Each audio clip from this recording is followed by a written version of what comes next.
the family with no hair and teeth, born different.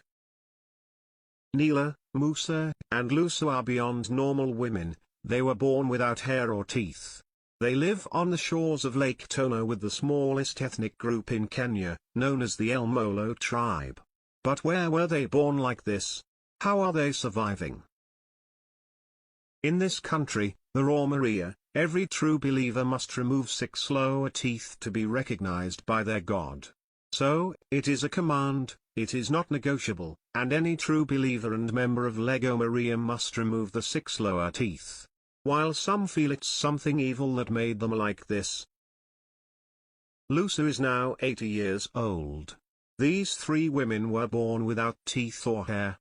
Lusa started having teething problems when she was 5 years old, but one of them wouldn't come out, as it always does for all of us. They come from a little local area known as the El Molo clan, which is the littlest ethnic gathering you can track down in Kenya. They are in a village on the southeast shore of Lake Tona, about 10 kilometers away from the town of Loni.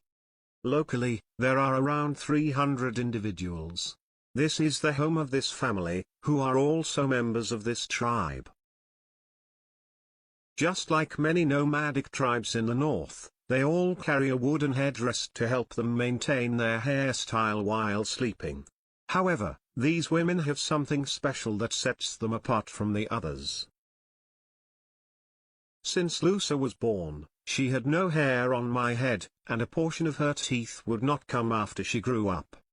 She had pondered the reason why she was not born normally. Baldness can be caused by aging, medical treatments like chemotherapy, certain autoimmune disorders, or genetic conditions. While being toothless can occur due to poor hygiene, gum disease, tooth decay, accidents, or certain medical conditions, for them, it is very different because nowhere did they say they were related to this because that is how they were born. They felt that they were the only ones in their family without hair, and when they took a gander at their companions, they understood that they didn't look the equivalent since they had hair. That is the point at which they began asking their folks, and they addressed the fact that they were conceived like that.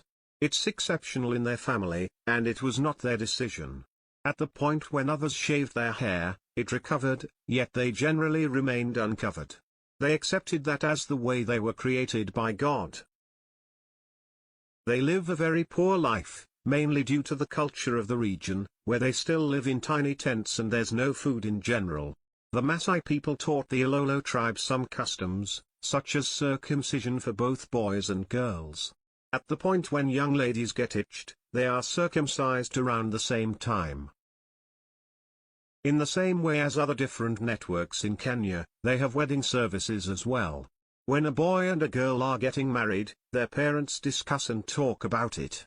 The endowment is given as palm locks, spears for fishing, and the nets produced using palm strings. The husband-to-be gives another name to the lady of the hour. These ladies came from huge families, yet they are not by any means the only ones who are found to have this issue. At the point when they used to take a gander at their companions, they began to understand that they were not the equivalent since others had their teeth and hair. These Shaw sisters didn't get discouraged, they liked to acknowledge how they were born, and that was not their decision. For them to acknowledge what their identity is and carry on with an existence of adoration and harmony. It's vital. Presently, all of them have their own homes, and their children are likewise hairless and toothless, perhaps clearly in view of the family chain. They accept it since they have observed that this is a family chain and that our youngsters are likewise brought into the world without teeth and hair. We made the decision to accept it for this reason, and since that is how we were born, it does not discourage us. What they would agree to as individuals isn't to be kept down by regrettable contemplations led to by the issues they have in their lives in light of the fact that frequently things are not your decision. One needs to acknowledge them, and life goes on. Likewise, there is a young lady named Kamia, who shaved her head at 5 years old and has stayed uncovered for a considerable length of time.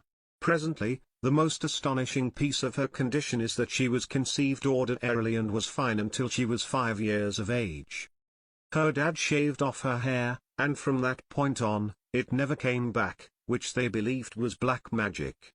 Since once her hair was taken out, her dad quickly passed away, her eyebrows got blurred, and soon, her hair was completely gone, turning into something equivalent to being on the opposite side of the eye.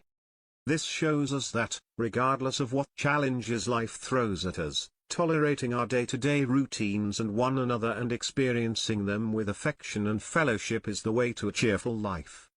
They instruct us that it's all right to be different in light of the fact that it makes every one of us novel in the adventure of life. Some are brought into the world with challenges that test their souls, however, they demonstrate that strength comes not from appearance but rather from the inside. Subscribe for more content like this. And don't forget to hit the bell button so you can be updated right away for new uploads.